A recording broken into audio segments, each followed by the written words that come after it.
Nós não sabemos até que nível os governos mundiais, mais de um país, têm de conhecimento dessas aeronaves. E eu acho que agora o que nós temos que ter é o estudo das inteligências que constroem e pilotam essas naves. E o porquê essas inteligências estão aqui. Nós temos a nítida sensação de que isso é um enorme iceberg do qual nós tocamos rasamente a sua superfície, né? Então, nós não temos, nenhum de nós tem toda a verdade, todo o conhecimento, e a única forma de nós darmos um passo à frente é somando o que cada um sabe, porque são experiências diferentes, né? Eu vou citar como exemplo a pesquisa através da hipnose ou não, mas a pesquisa de abduzidos que é feita no mundo inteiro, do David Jacobs nos Estados Unidos, que ele só vê o lado errado da força, né? Para ele existe uma colonização planetária por seres que não são nada bons. E essa não é a realidade que a gente vive, não é a minha realidade como abduzida, né?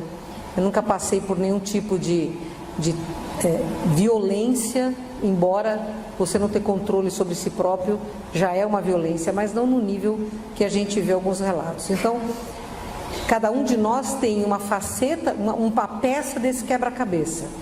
E milhões de humanos têm pedras desse quebra-cabeça. E nós temos que ter a humildade de somarmos as nossas experiências, nunca achando que temos todas as respostas. E não fazendo da ufologia um cavalo de batalha, né?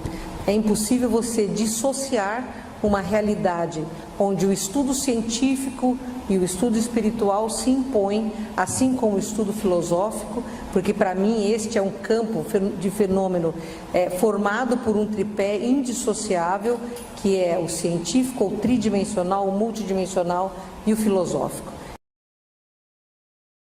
A doença para eles tem uma conotação extremamente diferente na conotação, por exemplo, da medicina tridimensional e até da medicina espiritual, né? Porque a medicina física, ela vê a má função ou a deformação de um órgão ou de um sistema, por exemplo, o diabetes, o câncer. A medicina espiritual fala que o corpo é o mata-borrão do espírito e é real, quer dizer, aquilo que a gente fez, que fica gravado na nossa memória perispiritual, se transfere ao corpo físico como uma forma de depuração de uma energia deletéria, negativa, que está incorporada a nós por atitudes erradas, e os extraterrestres definem doença como nós desvitalizações energéticas devido a erros de escolha. Então essa é a grande diferença. Então a atuação deles é no sentido de não só nos dar um conforto melhor e até curas físicas, como acontecem mesmo, mas sobretudo nos auxiliar a aumentarmos a nossa expansão de consciência, para que a gente não volte a cair vítima de um erro que acaba nos gerando doença, né? Eles se importam muito, isso a gente vê nos tratamentos que a Sheliane e a equipe fazem lá na Casa do Consolador, que eles sempre se preocupam em falar para a pessoa: a mágoa não ajuda, a inveja é negativa, você tem que se respeitar como um ser cósmico. Eles sempre trazem uma mensagem para as pessoas, e é isso que eu vejo a grande diferença. Nos primeiros 3 anos, nós tínhamos materializações durante os trabalhos assim, intensas, como flores eram materializadas, vozes, né? Era bem intenso esse movimento. E aí, como as pessoas começaram a ir para ver circo, sabe?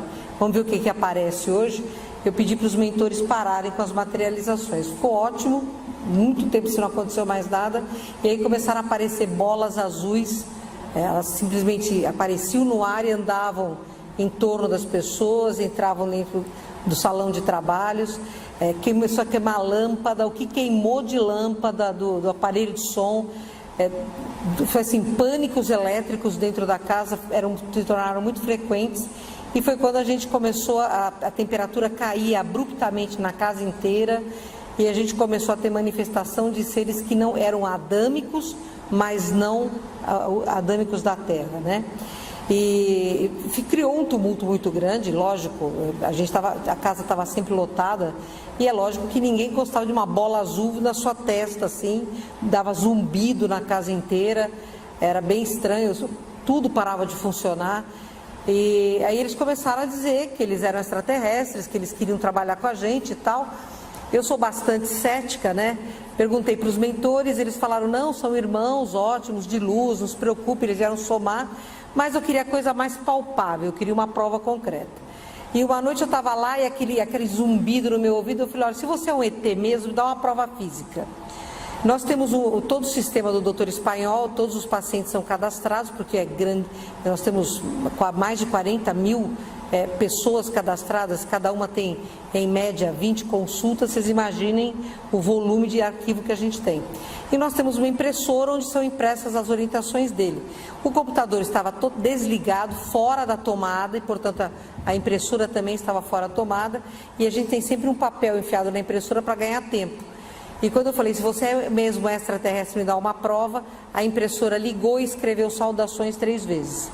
Eu não pedi mais prova nenhuma, porque eu achei que eu já estava abusando. Mas, tem, assim, o dogma, a gente fala, a ET não tem religião. A gente não pode generalizar coisa nenhuma, a gente não sabe. Existem raças que têm sim dogmas, ferrenhos, tem sacerdotes, etc. Então, existem extraterrestres que têm religião, outros não. Mas dogma, aí eles se aproximam, o que para eles é condição sine qua non para que eles se aproximem é qual é o seu propósito. Se o propósito é dinheiro, eu estou fora. Se o propósito é fazer alguma coisa em prol do planeta, ajudando planta, animal e humano, eu estou dentro. Para mim está muito claro, eles não vão atrás de nada que não seja qual é o seu propósito. Porque isso foi muito claro deixado para nós, e isso é deixado claro em qualquer lugar. Por isso que eles se aproximam desses grupos que não estão ligados a nada, que são a miscelânea. Porque eles admitem que quando você quebra barreiras de preconceito, é mais fácil para você entender a lei da fraternidade. E eles se movem pela lei da fraternidade.